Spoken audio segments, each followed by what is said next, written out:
para o mestre de música ao estilo de Jedutum, um salmo de Davi. Ele diz o seguinte: eu disse, vigiarei a minha conduta e não pecarei em palavras, porém mordaça em minha boca, enquanto os ímpios estiverem na minha presença. Enquanto me calei resignado e me contive inutilmente, minha angústia aumentou. Meu coração ardia-me no peito e, enquanto eu meditava, o fogo aumentava. Então comecei a dizer: mostra-me, Senhor, o fim da minha vida e o número dos meus dias, para que eu saiba quão frágil sou. Deste aos meus dias o comprimento de um palmo. A duração da minha vida é nada diante de ti. De fato, o homem não passa de um sopro. Sim, cada um vai e volta como uma sombra. Em vão se agita, amontoando riquezas sem saber quem ficará com ela. Mas agora, Senhor, em que hei de esperar? Minha esperança está em ti. Livra-me de todas as minhas transgressões, não faças de mim um objeto de zombaria dos tolos. Estou calado. Não posso abrir a boca, pois tu mesmo fizeste isso. Afasta de mim o teu açoite. Fui vencido pelo golpe da tua mão. Tu repreendes e disciplinas o homem por causa do seu pecado. Como traça, destróis o que ele mais valoriza. De fato, o homem não passa de um sopro. Ouve a minha oração, Senhor. Escuta o meu grito de socorro. Não sejas indiferente ao meu lamento, pois sou para ti um estrangeiro, como foram todos os meus antepassados. Desvia de mim os teus olhos para que eu volte a ter alegria antes que eu me vá e deixe de existir. Vamos orar. Senhor nosso Deus, nós te damos graças por mais um dia de terça-feira que o Senhor nos permite estar juntos, não somente orando uns pelos outros, mas prontos a ouvir a tua voz. Fala conosco nesse momento e que o teu Santo Espírito nos ajude a compreender exatamente o que o Senhor quer falar conosco nessa noite. Assim nós te oramos no nome de Jesus. Amém. Meus irmãos, eu estou chegando ao final da minha vida e eu tenho pensado acerca dos erros que eu já cometi durante essa curta carreira e pensando também no pouco tempo que eu tenho para consertá-los, de uma forma que o resto de vida que eu tenho sobre a terra seja proveitosa e que traga glória a Deus. Bom, eu espero que não esteja tão perto assim o dia da minha partida, mas esse pode ser o meu discurso daqui a poucos anos. Esse parece ser o discurso de Davi no Salmo 39. Ele vê muito de perto o fim da sua vida, a brevidade da vida, e o quanto isso nos faz enxergar os nossos próprios erros, o quanto isso nos faz encarar as nossas aflições, os nossos pecados de uma forma bem diferente. Quando morre um jovem, alguém diz: ah, que pena, morreu um jovem. Tanta gente dizendo, tinha a vida toda pela frente. E não tinha. De fato, nós não sabemos quando vamos. Se hoje, até a meia-noite, se amanhã, se semana que vem, se daqui a 10 anos, se daqui a 50 anos. Ninguém sabe o dia que vai. Mas por que no natural, no dia a dia, nós não pensamos acerca das práticas que nós temos?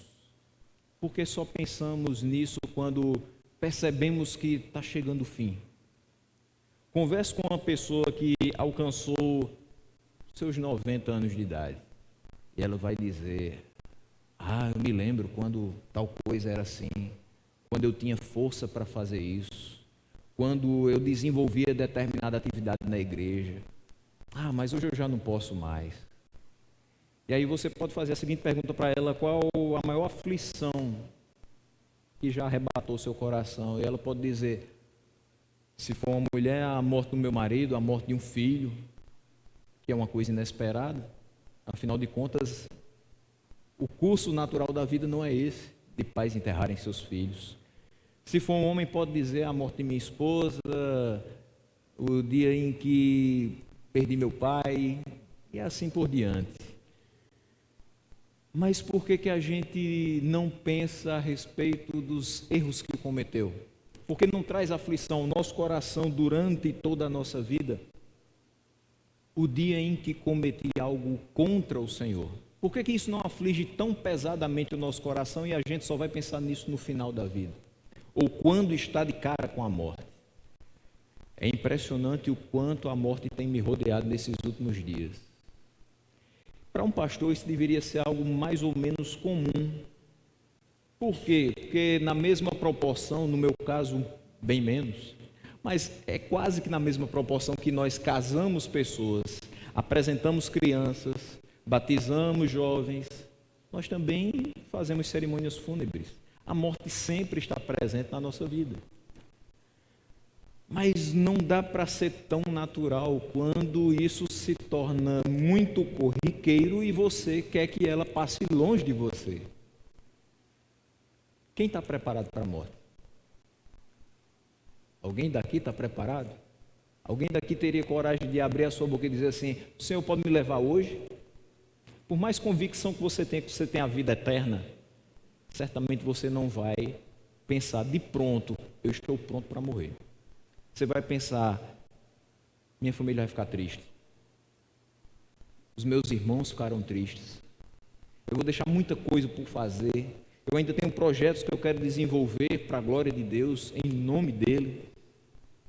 A gente nunca pensa que se a hora chegar agora, está tudo bem.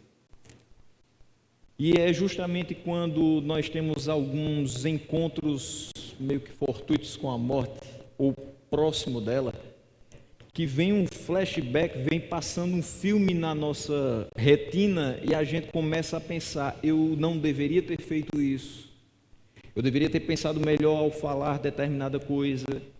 Isso certamente entristeceu ao Senhor. E essa retrospectiva nos faz tentar ser um pouquinho melhores nesse restinho de tempo que nos resta. Há poucas coisas que são tão boas em nos lembrar a brevidade da vida, que um dia nós vamos morrer, do que o diagnóstico de uma grave doença. Certamente quando alguém escuta assim: olha, infelizmente é câncer, aquela pessoa já começa a pensar: certo, doutor, é câncer, quanto tempo de vida eu tenho? Invariavelmente, seja ímpio, seja crente, aquela pessoa vai começar a pensar a respeito das coisas que viveu até ali e o quanto de tempo ela tem para consertar, minimamente, o que ela fez. Se ela está intrigada de alguma pessoa na família, procura, pede perdão, reata os laços que foram quebrados em determinado ponto da caminhada. Às vezes não precisa ser uma doença tão grave, basta que seja uma condição permanente. Você sabe que não vai melhorar, vai ficar daquele jeito para o resto da vida. Aquela doença não lhe mata, mas lhe limita. Isso já é o suficiente para que você pense em muitas coisas. Quem passa por algo semelhante deve saber do que eu estou dizendo. São momentos como esse que nos fazem lembrar que um dia nós morreremos.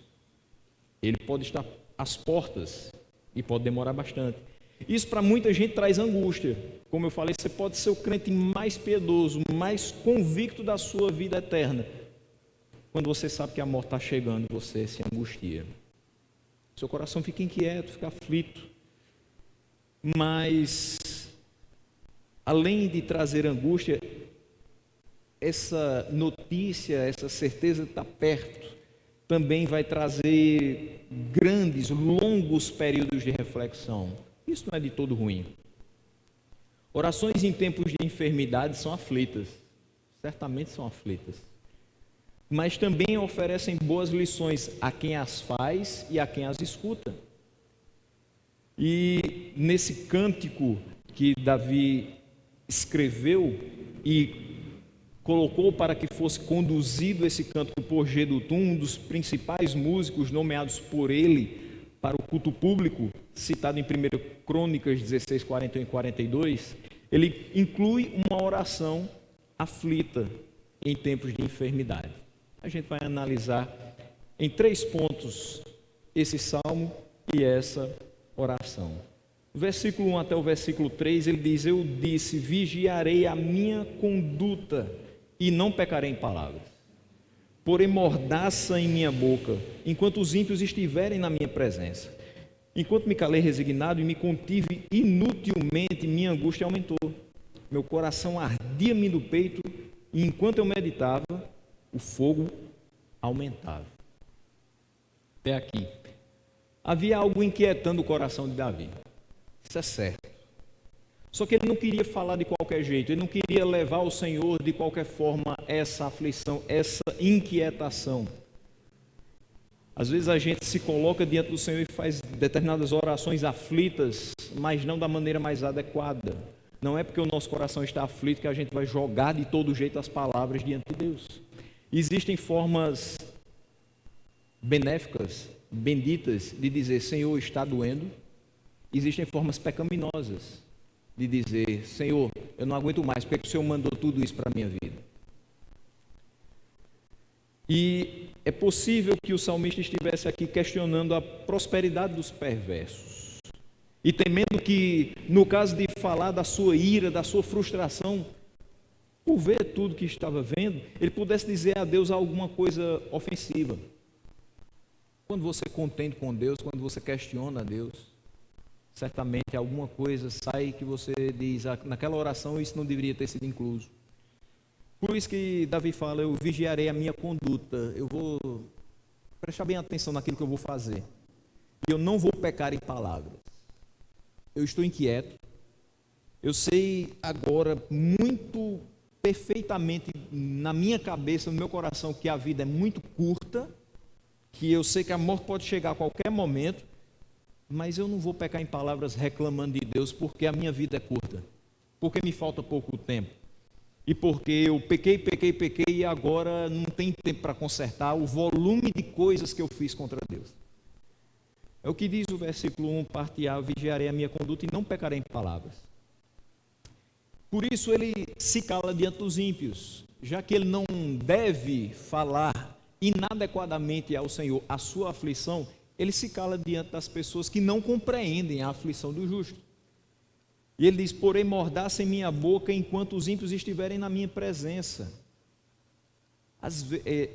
Considerando que ele pode estar meio que invejando o sucesso, a prosperidade dos ímpios, quer trazer uma pequena reflexão para a gente. Meu irmão, se você tem sofrido na sua carne, na sua alma, invejado a vida, entre aspas, boa, mansa dos ímpios, certamente, se você falar para eles: eu tenho sofrido apesar de ser filho de Deus, e eles têm vivido muito bem, obrigado, sem a presença de Deus e sem considerar os seus caminhos, eles certamente vão lhe fazer o seguinte convite: venha para cá, venha para o nosso lado, deixe ou pare de sofrer. Você serve a um Deus que não te protege, você diz que serve a um Deus que te deixa sofrendo. Qual o propósito em fazer isso? Se você realmente está invejando a vida deles, é uma grande tentação ser convidado para viver a vida deles. Mesmo que a aflição diga o contrário, no íntimo nós sabemos que do lado deles não vai haver alívio completo e definitivo das nossas questões. Por mais que esteja doendo, só quem pode resolver é Deus. Uma mudança de rota, uma mudança de caminho, a adoção de um novo estilo de vida, próximo a dos ímpios que você tanto vê e às vezes almeja ser como eles, porque eles estão melhores do que você aparentemente, isso não vai resolver em absoluto. Pelo contrário, pode tornar a sua aflição ainda maior. Davi se calou, para que o que ele falasse não servisse de combustível para alguma oferta dos ímpios. Só que isso fez a sua angústia aumentar. Não tem jeito. Certas coisas comprimem o nosso coração e a gente quer falar, a gente quer botar para fora, a gente quer desabafar, mas com quem? Com os ímpios? Com a pessoa que lhe critica porque você é crente? Com a pessoa que não compreende porque você continua vindo à igreja depois de ver tantos escândalos no evangelicalismo brasileiro? É com essa pessoa que você vai derramar seu coração? Ele, como nós, em muitas e muitas vezes, se calou e viu que aquela angústia aumentou, porque quando a gente engole para si a aflição, em algum canto vai estourar. No mínimo, uma gastrite nervosa vai sair na endoscopia. Não tem como. Você não compartilha, você não fala, você está uma paisagem, como disse o pastor Ronto, você está um poste. Você não demonstra emoções, você não falou o que está angustiando o seu coração. A sua angústia vai aumentar, pode ter certeza. Você não está conseguindo lidar bem com a situação. Na realidade, nós não lidamos bem com nenhuma situação da nossa vida, porque não somos nós que devemos lidar com elas. Nós precisamos entregar nas mãos do Senhor todas as nossas aflições. Mas tem hora que isso é muito difícil. É fácil na teoria dizer que a gente entrega todas as aflições, todas as ansiedades na mão do Senhor, porque Ele tem cuidado de nós. Mas parece tão difícil colocar isso em prática. Ele diz que enquanto se calou resignado e se conteve inutilmente. Sabe o que é isso? Aquela pessoa que fica num pé e no outro querendo, eu queria contar, com quem eu posso contar? Eu vou falar, não vou. E vai aumentando, e você se contém inutilmente. Por quê? Porque a angústia não passa. Aquela forma de se conter é inútil, não vai passar.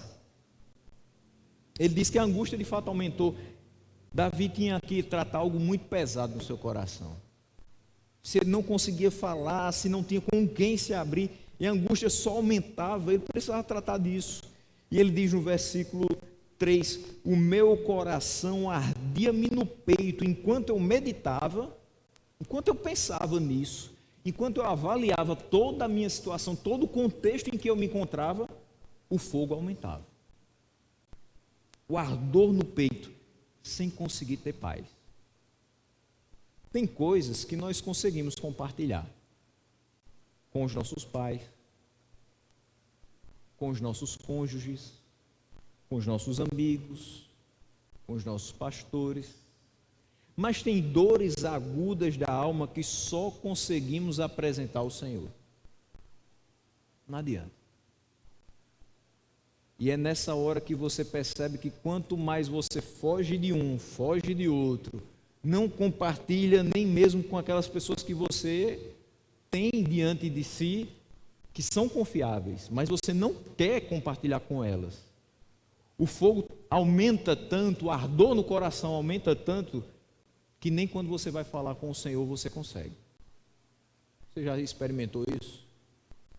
Uma aflição tão grande que quando você vai orar não sai nada. E você apenas diz, Senhor, Tu sabes. Do jeito que eu estou, o Senhor sabe. Eu não consigo descrever, eu não consigo expressar, mas o Senhor sabe. E de fato essas dores incomodam, e muito, mas não adianta, não vai ajudar a ficar reclamando na fila do banco, da loteria. Você já viu uma pessoa que fica na fila da loteria reclamando de tudo da sua vida? Você está lá esperando para pagar a conta de luz e você escuta pelo menos 10 minutos de lamúria. Não sei quem morreu, não sei quem foi assaltado na porta de casa, e esse plano de saúde que eu vou pagar agora, isso não presta, e eu queria uma consulta para amanhã e só tem para 2 meses. Nada presta. Fui almoçar, a comida estava salgada demais, qualquer coisa é motivo para que ela reclame. Adiantou? Não. Resolveu? Também não. Adianta se maldizer e contar as derrotas que você sofreu quando encontra com amigos que você não vê há anos. Às vezes você encontra com uma pessoa na rua e ela diz, que coisa boa, fulano, não lhe vejo há uns 10 anos, como é que está a sua vida? Ah, se eu lhe contar você chora. Já tive encontros desse tipo. De fato, se a gente for pensar no que a pessoa está passando, a gente chora. Não junto com ela, porque se ficar junto dela, vem mais coisas. Então a gente vai para casa chorando, dizendo, meu Senhor, como é que pode uma pessoa viver desse jeito? Não vai ajudar de forma alguma a gente só ficar contando as derrotas, reclamar da vida. As nossas dores que incomodam e muito precisam ser tratadas por quem realmente pode e vai nos ajudar, que é Deus. Por isso, às vezes, é melhor trancar a boca na presença dos ímpios e apresentar ao Senhor aquilo que tanto aflige o nosso coração. Dos versículos 4 a 6, agora que a gente já viu que, primeiramente, seja qual for a sua aflição, você tem que levar para Deus, porque, felizmente, tem coisas que a gente não consegue compartilhar, porque dói muito, só vai para Deus mesmo. E que bom que nós temos a Ele. Do versículo 4 a 6, nós vamos entender que nós devemos ter diante de nós a brevidade da vida, para que ela nos faça agarrar com fé ao Senhor. Os versículos dizem o seguinte, terminando no versículo 3, então comecei a dizer, Davi fala, mostra-me, Senhor, o fim da minha vida e o número dos meus dias, para que eu saiba quão frágil sou. Deste aos meus dias o comprimento de um palmo, a duração da minha vida é nada diante de ti. De fato, o homem não passa de um sopro. Sim, cada um vai e volta como uma sombra, em vão se agita, amontoando riqueza, sem saber quem ficará com ela. Tem horas que a aflição é tão forte que talvez fosse útil saber quando será o fim da nossa vida. Consequentemente, quando é que essa agonia toda vai acabar?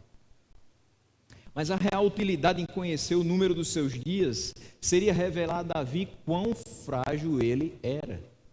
Está aqui no versículo 4. Me mostra o número dos meus dias para que eu saiba quão frágil sou. Se você soubesse que tem apenas 5 anos de vida, o que isso traria ao seu coração? O que você pensaria a respeito disso? Talvez você diria, eu tinha tantos planos para daqui a 5 anos, eu me via assim daqui a 5 anos. No meu caso, eu diria, foi da vontade de Deus que eu não chegasse nem aos 40. De fato, vivi muito pouco, poderia ter feito mais, mas no final das contas, sabe o que invariavelmente vai chegar ao nosso coração?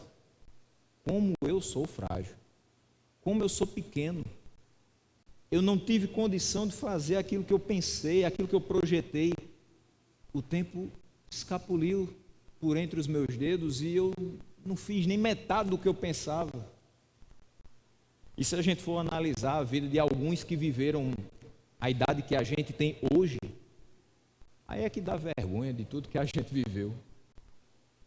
Quando eu penso que, por exemplo, David Bryan morreu com 29 anos, e eu já fiz 5 a mais do que ele, e não fiz 1% do que ele fez, fico dizendo, então, por que eu estou vivendo? Como eu estou vivendo? Será que minha vida tem valido tanto a pena, se eu consigo enxergar que outros, com muito menos tempo de vida, fizeram muito mais? E olha que não consola o fato de saber que naquela época era daquele jeito. Não. A palavra de Deus é atemporal, ela precisa ser pregada hoje com tanta urgência como era pregada na época deles. Mas a gente percebe que é muito frágil, que não fez realmente tudo aquilo que deveria fazer. E a gente se corrige? Nem sempre. Tem pessoas que sabem que têm pouquíssimo tempo de vida, que sabem que são frágeis, e mesmo assim a arrogância não sai do coração delas, das palavras delas. De fato, deve haver uma utilidade em saber que o seu tempo é curto sobre a terra. É saber que você é frágil.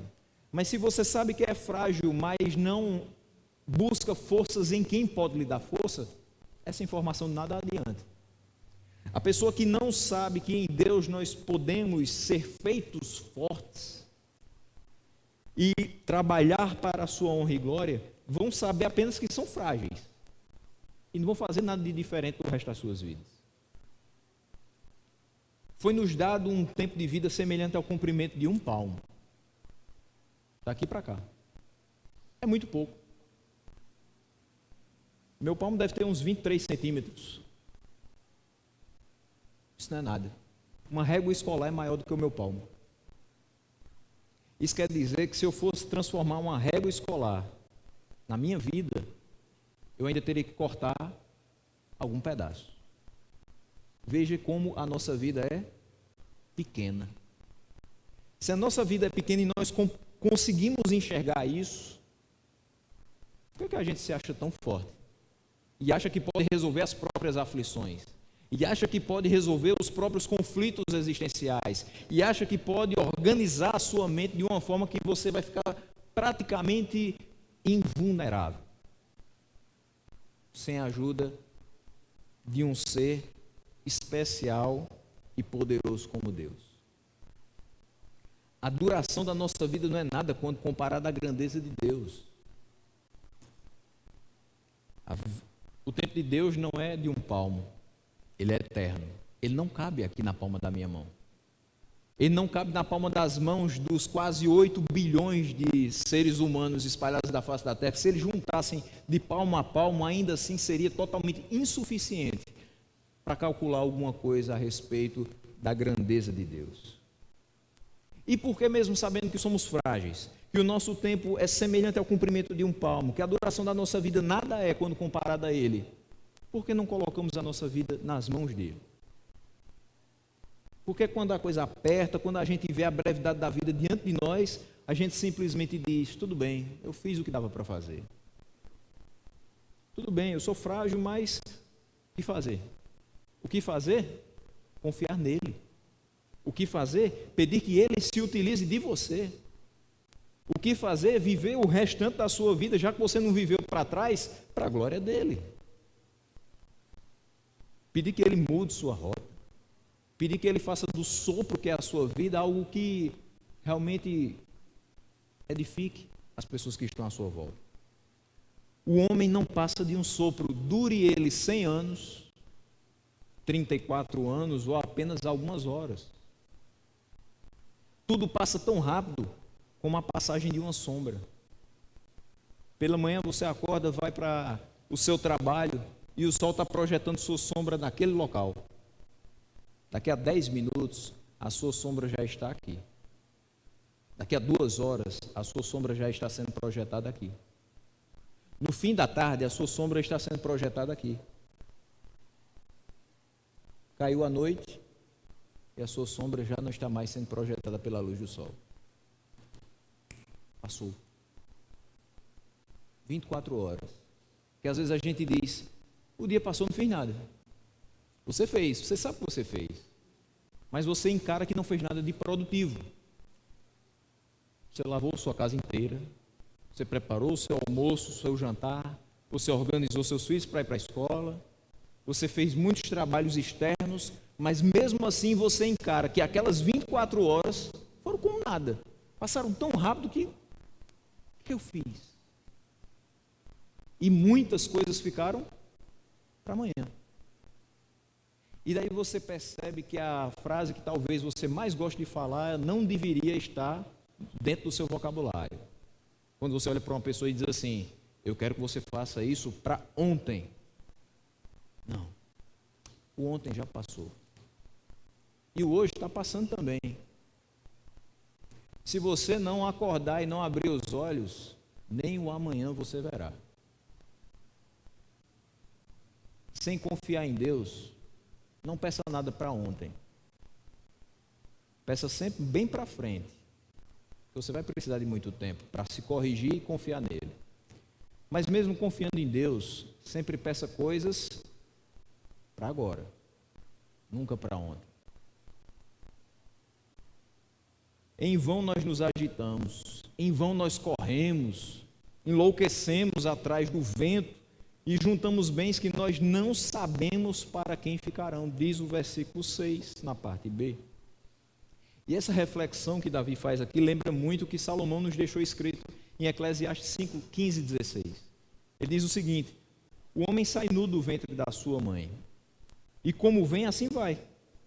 De todo o trabalho que ele se esforçou, nada, não um pouco, nada levará consigo. Há também outro mal terrível: como o homem vem, assim ele vai. E o que ele obtém de todo o seu esforço em busca do vento? Sabe o que é isso? No final da sua caminhada, o que é que fica? Quando uma pessoa morre, se ficaram alguns membros da sua família, geralmente o que é que se faz? Abre-se o guarda-roupa e vê-se ali todas as roupas e utensílios e acessórios daquela pessoa. E a coisa que mais machuca para você que ficou é ficar olhando para aquilo ali. Não dá para ficar. Mesmo guarda-roupa fechado, você sabe o que está ali dentro. Você não quer ficar se martirizando, abrindo e vendo. Era fulano que usava. As roupas são doadas, passadas para outras pessoas da mesma família ou de fora. Quer dizer que tudo aquilo que foi comprado para uma pessoa usar não tem mais serventia. Tudo que ela juntou com muito esforço, e eu estou falando de uma coisa bem simples, que são as roupas, ela não vai levar. O computador que comprou de última geração vai ficar. Outra pessoa pode usar. Todo o dinheiro que está na sua conta bancária, toda uma burocracia para ser retirado daquela conta. Por quê? Porque quem morreu não vai usar. Tudo isso nos leva a entender, nós corremos. E o que é que ficou?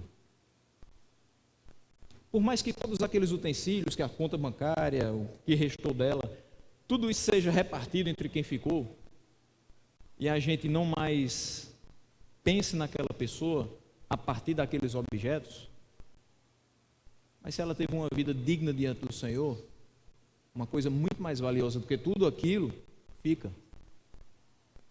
Se a gente pensa em viver não para juntar coisas, mas para juntar lembranças, principalmente no coração daqueles que nós amamos, muitas coisas boas nós poderemos deixar. Deus irá nos proporcionar isso. O homem vem e vai, ele não obtém praticamente nada do seu esforço em busca do vento. E Moisés fala algo muito interessante no Salmo 90, versículos 9 e 10, que ele diz: todos os nossos dias passam debaixo do teu furor, vão-se como um murmúrio, os anos de nossa vida chegam a 70. Quem já completou, então, muito bem-aventurado de ter completado seus 70 anos, ou a 80, para os que têm um pouco mais de vigor. Entretanto, são anos difíceis, cheios de sofrimento, porque a vida passa depressa e nós voamos. O tempo voa mesmo. Para você que faz já um pouco mais de tempo que está aqui na igreja, você deve ter visto alguns dos que aqui tocam bem pequenos. Você deve ter visto algumas pessoas aqui antes do seu casamento. E você viu o começo da relação. Você deve ter visto pessoas que, como foi citado aqui domingo à noite, já não estão mais aqui entre nós. E você vai percebendo, realmente o tempo voa. Um belo dia você tem 18 anos e sai correndo atrás do último ônibus que vai passando no ponto, e pode estar chovendo o quanto for, você se esforça e o Usain Bolt vai perder de você. Porque o seu corpo consegue. Você é jovem. Não tem limites. Vai passando o tempo, você diz: tem nada não, eu vou a pé. Mesmo me arrastando, mas eu vou chegar. Com a graça de Deus eu chego. Não dá mais para correr atrás do vento, porque a gente já correu demais. E viu que não era tão interessante fazer isso. Certos disso, de que a vida é rápida, que nós voamos, a vida passa muito depressa, nós não podemos desperdiçar o nosso tempo com vãs conversações, porque a nossa alma precisa se alimentar daquilo que edifica. Você já gastou 2 horas da sua vida conversando alguma coisa com alguém, depois você disse: meu Deus do céu, tem como voltar essas 2 horas? Você já viu um vídeo que depois de 5 minutos você disse assim: tem como desver? Você já encontrou com uma pessoa e ela jogou toda a carga de aflições em cima de você e você disse: Senhor, tem como tirar agora? Eu não posso carregar isso. A gente precisa daquilo que edifica. 5 minutos de uma pequena conversa, parado ali, próximo ao local onde você vai comprar uma quentinha de 12 horas, um sol escaldante, mas uma conversa edificante, você até esquece que está fazendo 35 graus. Nós não podemos gastar o nosso precioso tempo com a construção de impérios arquitetônicos ou financeiros, porque a traça e a ferrugem vão corroer essas conquistas. A gente pensa tanto em fazer uma casa belíssima, primeiro andar, um duplex, 4 quartos, 3 suítes com closet. Você morre, seus filhos já fizeram sua vida, já têm suas casas, e aquela casa vai fazer o quê? Vamos quebrar aí, faz um estacionamento. Ou então junta com 2 que a gente faz um prédio. Sua conquista, ruiu. Nós não podemos viver a parte da palavra de Deus com a garantia de que nós vamos acordar no dia de amanhã, porque só quem crê no amanhã é quem sabe e crê que Ele vive e põe nele a sua esperança.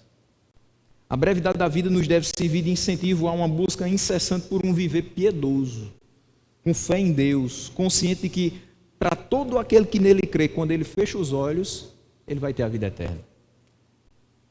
Mas no finalzinho, Davi vai fazer uma oração, dos versículos 7 a 13, e a gente entende que nós devemos nos dirigir ao Senhor, porque só Ele nos livrará da angústia do nosso coração e nos livrará desse mundo caído. O versículo 7 diz: mas agora, Senhor, depois de já saber tudo isso, meu coração está angustiado, eu olho para o volume de meus pecados, eu não sei nem o que é que eu faço, me mostra o fim da minha vida, porque talvez vendo isso, eu sei que eu sou frágil, eu sei o dia que a minha agonia vai acabar, minha vida é como um sopro, eu nada sou sem o Senhor, mas e agora, o que é que eu espero disso? E ele diz: minha esperança está em Ti. Esses últimos versos compõem uma oração feita por um coração aflito pela brevidade da vida e pela consciência das suas transgressões. A não ser que você seja um ímpio que peca inveteradamente, totalmente cauterizado na sua mente, chegou o final da sua vida, chegou o momento que você sabe que dali não volta, você tem consciência das suas transgressões e você começa a se martirizar por elas. E quando nós refletimos nas nossas dores, nos nossos pecados, que muitas vezes esses pecados são os causadores das nossas dores, nós temos diante de nós essa brevidade da vida e nós pensamos: o que será de mim? O que é que eu vou esperar agora? Nós só podemos esperar algo de bom, algo de proveitoso, do que nos resta de vida se nós esperarmos no Senhor. Não tem como. Se for eu planejando minha vida, algumas coisas podem até sair razoavelmente bem se estiverem em conformidade com a vontade dele. Mas geralmente a gente faz planos que nem de rascunho servem, que estão fora daquilo que ele quer para nós. O versículo 8 nos diz: livra-me de todas as minhas transgressões. Ele está vendo, é a vida dele passando diante dos olhos. Eu transgredi demais, eu pequei contra o Senhor, eu pequei contra os céus. Não faças de mim um objeto de zombaria dos tolos. Davi pede que o tempo breve que ele tem sobre a terra não seja só recebendo as consequências dos seus erros, só recebendo pancadas por conta daquilo que ele mesmo fez. Ele sabe que ele fez. Ele diz: livra-me das minhas transgressões. Ele não está dizendo que não fez nada. Ele não é o aluno da 5ª série que saiu de sala e disse assim: eu não fiz nada, o professor me botou para fora porque eu acho que se enganou. Não, ele sabe: eu fiz muita coisa, eu sou consciente do que eu fiz. Senhor, me livra dessas transgressões. Mas como assim, se você já as cometeu? Me livra de ficar recebendo o tempo todo as consequências delas. Me livra de, no fim de todas as coisas, receber algo que não seja a vida eterna por conta delas. Meus irmãos, que o Senhor nos livre das nossas transgressões também. Que o Senhor nos livre da nossa iniquidade, que por vezes nos assola. Que nós não vivamos sendo alvo da zombaria dos tolos pelo nosso mau procedimento. Davi é alguém que serve ao Senhor. E alguém que serve ao Senhor não pode ser alvo da zombaria dos tolos porque se comporta mal, porque vive de forma insensata. Porque as pessoas estão prontas para nos criticar e nos colocar do inferno para baixo. E dizer, que tipo de crente é esse? A gente não quer passar por isso. Mas às vezes a gente dá uma certa margem por conta de coisas que a gente pratica. Por isso a necessidade de orar dizendo, Senhor, me livra das minhas transgressões. Não permita que eu seja alvo de zombaria. Na realidade, Davi não está preocupado com ele, não. Porque quando nós somos alvo de zombaria, na realidade, existe outra pessoa que está sendo. Aquele que nós representamos. Aquele que nós dizemos servir, é que está sendo alvo de zombaria. Quando um crente pisa na bola, quem está sendo zombado em primeira e última instância é o Senhor das nossas vidas. Por isso nós não podemos viver de forma insensata. O versículo 9 diz, eu estou calado. Ele é muito taxativo de dizer, eu estou calado. E eu não posso abrir a boca, pois tu mesmo fizeste isso. Às vezes eu penso isso em mim mesmo. Senhor, como era bom que eu estivesse calado. Se eu não tivesse falado, era bem melhor. Já que eu abri a boca, estou tendo as consequências dos meus erros. Nós precisamos guardar a nossa boca de ofensas, de palavras torpes. Que diante da brevidade da vida nós repensemos o nosso discurso, as nossas práticas. Consideremos mais a palavra de Deus e ao invés de murmurar, nos calemos e esperemos nele. Às vezes a gente fala muito e não resolve nada. Quando bastaria calar e escutar a voz de Deus. Calar e esperar o agir de Deus. Calar e confiar inteiramente no poder dele.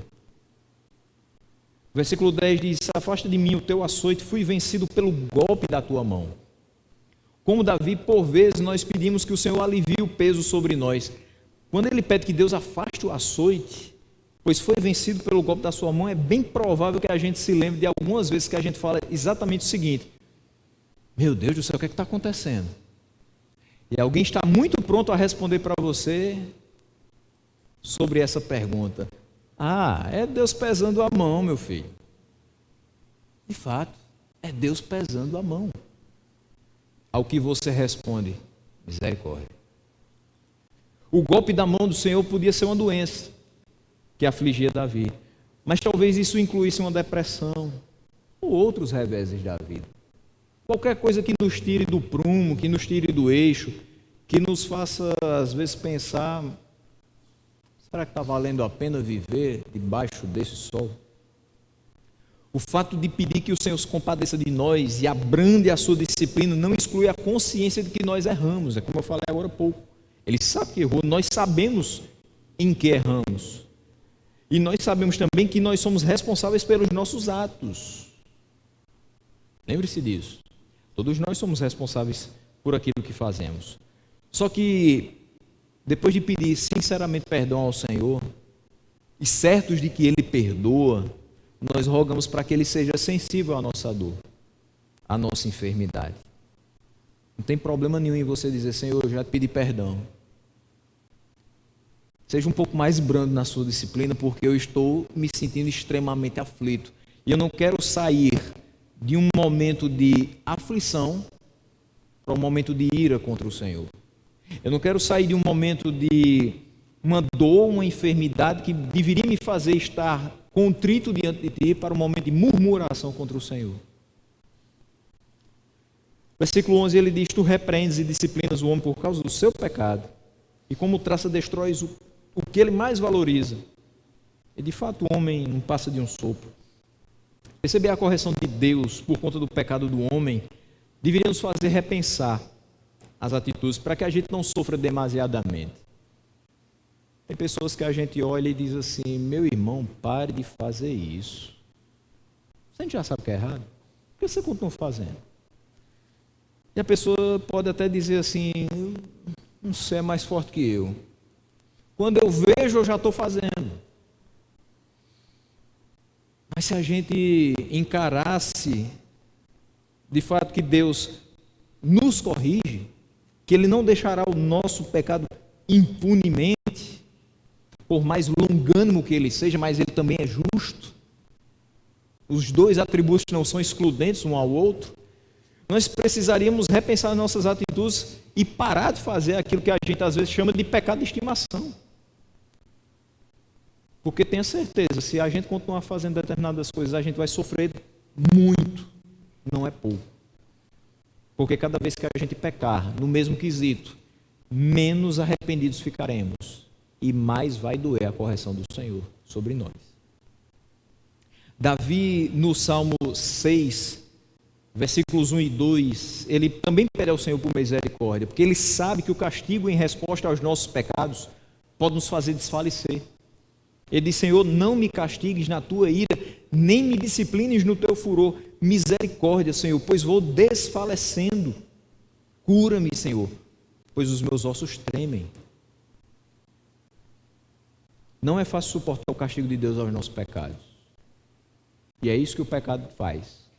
Ele corrói os nossos ossos. Nós queremos também fazer coro ao que disse Moisés no Salmo 90, versículo 12 até o versículo 15. Quando a gente começa a sentir todo o peso, não só da brevidade da vida, mas também da correção do Senhor aos nossos pecados. Ele diz: ensina-nos a contar os nossos dias para que o nosso coração alcance sabedoria. Volta-te, Senhor. Até quando será assim? Tem compaixão dos teus servos. Satisfaz-nos pela manhã com teu amor leal, e todos os nossos dias cantaremos felizes. Dá-nos alegria pelo tempo que nos afligiste, pelos anos em que tanto sofremos. Tem hora que você já experimentou um período tão grande que você diz assim: Senhor, eu não sei quanto tempo mais eu tenho de vida, mas pelo menos o mesmo tempo que eu sofri, me dá agora de alegrias. Já que agora eu percebi que não devo andar como eu estava andando, que a brevidade da vida me abriu os olhos para aquilo que eu preciso fazer para te glorificar. Então me dá pelo menos a oportunidade de viver o tanto que eu vivi aflito, que eu possa viver alegre, me satisfazendo apenas no Senhor, porque eu sei que satisfação em outras coisas eu não encontrei. De fato, nós precisamos voltar os nossos olhos para a palavra do Senhor, temer ao Senhor, honrar o Senhor, porque todo o resto da nossa vida é vaidade. Versículos 12 e 13, finalizando, ele diz: ouve a minha oração, Senhor. E escuta essa oração exatamente no tom que ela deve ser feita. Essa oração, no começo do versículo 12, é uma oração dentro de outra, só que ela tem uma gradação, uma intensidade mais forte. Quando as aflições começam a chegar na nossa vida, a gente ora. Ouve a minha oração, Senhor. É assim que a gente ora. Só que aí teve um momento que a gente estava tão aflito que a gente se calou diante dos ímpios. E essa aflição, esse fogo, essa angústia aumentou. E aí ele vai dizer: escuta o meu grito de socorro. Você orou, agora você já está clamando. Você já está gritando socorro. E como eu falei, tem horas que dói tanto que você nem fala. Você só chora. E aí ele diz: não sejas indiferente ao meu lamento, às minhas lágrimas. Não tem mais grito, não tem mais oração extremamente fervorosa, toda cheia de fôlego. Tem só um choro e você pede humildemente: Senhor, atenta para isso, não seja indiferente ao meu lamento. Eu tenho sofrido. Ao chamar a si mesmo, nesse versículo 12, de estrangeiro, ele diz: pois sou para ti um estrangeiro, como foram todos os meus antepassados. Ele, mais uma vez, mostra quão miserável é a sua condição. Ele sabe que o tempo de vida que ele tem, ele não tem capacidade humana de resolver todas as questões nas quais ele se envolveu. E você pode lembrar agora, rapidamente, de 2 ou 3 situações em que Davi pecou contra o Senhor. E mesmo que ele tivesse toda a vida para corrigir, ainda assim, as consequências acompanhariam. Como assim também é conosco. E nós percebemos que, quando essas aflições não são resolvidas pelo nosso braço, quão miserável nós somos. E quão miserável nós estamos quando nos deixamos envolver com determinados pecados e a vida começa a se esvair, a gente não se corrigiu a tempo. O propósito do discurso do salmista consiste em que Deus vê do céu quão miserável a nossa condição é, ou seria, se Ele não nos sustentasse com a sua misericórdia. Se não fosse por Ele, a gente não estava de pé. Se não fosse por Ele, mais miseráveis ainda seríamos do que antes do encontro que Ele promoveu conosco. Se nós não tivéssemos voltado para o Senhor, colocado nele toda a nossa esperança, era isso que nós estaríamos passando agora ao refletirmos sobre a brevidade da vida. O desespero por saber que no tempo que resta nós não teríamos capacidade de resolver as nossas debilidades. Nós não teríamos prazer na história das nossas vidas. Você ia olhar para trás e dizer, meu Deus, o que eu fiz? E você não teria paz em relação ao seu legado. O que eu vou deixar? Para os meus filhos, para os meus netos, para os meus amigos? Quando se lembrarem do meu nome em algum momento aleatório, que vão dizer quem foi fulano de tal. Davi finaliza pedindo que Deus desvie dele, no versículo 3, os seus olhos. Parece estranho, às vezes a gente até já escutou canções e que diz assim, olha para mim. E aqui Davi não quer que o Senhor olhe para ele. Por quê? Porque ele sabe que se Deus olhar para ele, vai encontrar um coração aflito pelos pecados que cometeu. Senhor, não olha para mim agora. Desvia o teu olhar de mim. Não olha para os meus pecados. Não leve em conta o que eu tenho feito. Sabe por quê? Porque eu não quero continuar recebendo as consequências deles. Eu quero voltar a ter alegria antes de partir. Antes que eu me vá e deixe de existir, eu peço que o Senhor não olhe para os meus pecados, não contemple o pecado que eu cometi, não torne a derramar da sua ira. Traz alegria ao meu coração, mesmo que seja só um pouquinho.